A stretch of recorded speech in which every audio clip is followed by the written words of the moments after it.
नमस्कार. महाराष्ट्रातील विविध क्षेत्रातील बातम्या झटपट आपल्या मोबाईलवर पाहण्यासाठी लगेचच सबस्क्राईब करा राष्ट्रशक्ती लाईव्ह न्यूज आणि सोबत बेल आयकॉन प्रेस करायला विसरू नका. आज लोकसभेच्या निमित्तानं आज पंढरपूर तालुक्यातली माडा मतदारसंघातली 42 गावं आणि सांगोला मतदारसंघातली 15 गावं अशी 58 गावं त्या ठिकाणी पाटील साहेब आमची या पंढरपूर तालुक्यातली ह्या मतदारसंघात आहेत. आज भैयांनी दौरा केलाय. या तालुक्यातल्या 58 गावामध्ये त्या ठिकाणी 70% त्या ठिकाणी लोकांचं तुतारीवरती प्रेम बसलंय.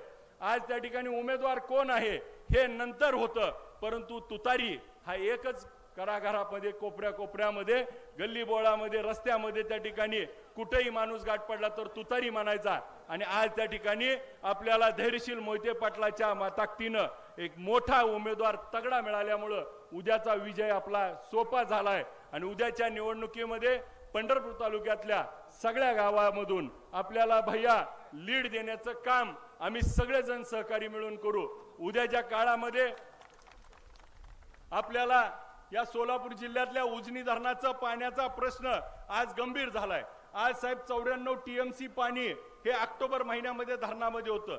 3 पाळ्या त्या ठिकाणी नदीला सोडल्या 5-15 TMC. आज 2 पाळ्या कॅनलला सोडल्या 12 TMC. 2 पाळ्या बोगद्याला गेल्या 4 TMC. आज 15 आणि 12 27 आणि 4 31 TMC. 8 TMC पाणी हे बाष्पीभवन झालं आणि मग पाणी गेलं 39 TMC. धरणात पाणी होतं 94 TMC. आज पाणी नाही म्हणून आम्हाला सांगितलं जातं, परंतु पूर्वीची एक आठवण करून द्यावं वाटते. आज -36 धरण त्यावेळेस होतं. त्यावेळेस आपले राज्याचे उपमुख्यमंत्री विजयसिंह मोहिते पाटलांनी वरच्या धरणातनं 8 TMC पाणी घेतलं होतं आणि कॅनलला पाणी सोडलं होतं. ह्याची जाण आपल्याला सगळ्याला ठेवावं लागणार आहे. आज आपल्या शेतामध्ये उभा असलेली पिकं जळायला लागलेत. ती पिकं बघून आपण भाजपाला मतदान करणार का हा देखील प्रश्न आहे. आज नदी पात्रामध्ये नदी भरली आहे, परंतु आमच्या शेतकऱ्याची लाईट तोडली आहे. 2 तासाला लाईट केली. आज काही नेते मंडळी भेटले 6 तास केली म्हणून सांगितली. 12 वेळा ट्रिप होती. अजून दंडातनं पाणी जायच्या आत त्या ठिकाणी मागे लाईट बंद होती. आज शेतकऱ्याची अवस्था काय, दुधाला भाव नाही. आज त्या ठिकाणी ऊस जळून जाणार आहेत. आज सगळी पिकं करपून लागलेत आणि मग ह्याचा वचपा घ्यायची वेळ आली आहे. आणि वचपा घ्यायला सुद्धा तगडा आज एक सिंह धैर्यशील भैया मोहिते पाटलाच्या माध्यमातून आपल्याला मिळालाय. उद्याच्या काळामध्ये धैर्यशील भैया मोहिते पाटील आणि सर्व राष्ट्रवादी काँग्रेस पक्षाचे सर्व पदाधिकारी आम्ही जीवाचं रान करून उद्या धैर्यशील भैया मोहिते पाटलांना निवडून आणण्यासाठी आम्ही सगळेजण ताकदीनं उभा राहू. परंतु इथं आलेल्या प्रत्येकाला मला या निमित्ताने एवढंच सांगायचंय की नुसती हवा आहे तुतारीची म्हणून चालणार नाही. नुसतं आपल्याला निवडून आलोय म्हणून भागणार नाही. आपल्याला प्रत्येक मतदाराच्या पर्यंत जावं लागणार आहे. आपल्याला प्रत्येक मतदाराला त्या ठिकाणी मतदान केंद्रावरती आणून मतदान करून घ्यावं लागणार आहे. कारण उन्हाळ्याचे दिवस आहेत, 7 मे आहे, लाईट एखाद्या वेळेस येती जाती आणि त्या ठिकाणी मतदानाला जर मतदान आपलं आलं नाही तर त्या ठिकाणी काही होऊ शकतं. त्यामुळं मतदान केंद्रावरती मतदान नेऊन मतदान करण्याची जबाबदारी मात्र आपल्याला घ्यावं लागणार आहे.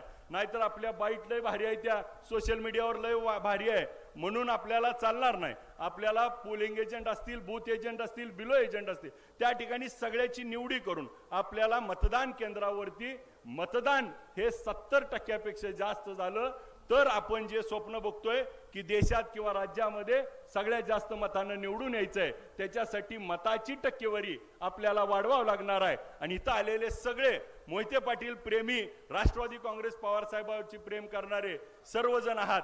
परंतु इथून घरी जात असताना आपण सगळ्यांनी एकच लक्षात ठेवायचं, आज आपल्यासाठी 40-50 वर्ष मोहिते पाटील कुटुंब काम करतंय. आता इथून पुढे राहिलेत 20 ते 25 दिवस.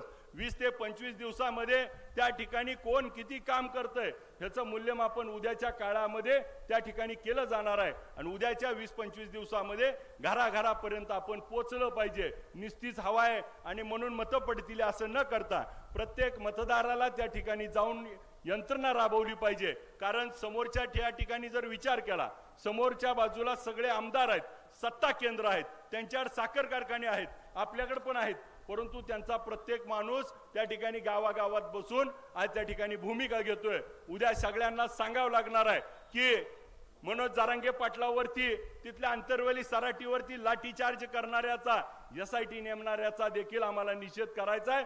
शेतकऱ्याच्या मालाला भाव नाही त्याचा निषेध करायचा आहे. प्रत्येक प्रश्न त्या ठिकाणी आपल्याला मतदारापर्यंत सांगून त्या मतदानाच्या दिवशी मतदान करून घेणं ही इथं आलेल्या प्रत्येकाची जबाबदारी आहे आणि ती आपण चोखपणे त्या ठिकाणी पार पाडूया. आपण सगळेजण एक दिलाने एक ताकदीनं त्या ठिकाणी एक संघ राहूया.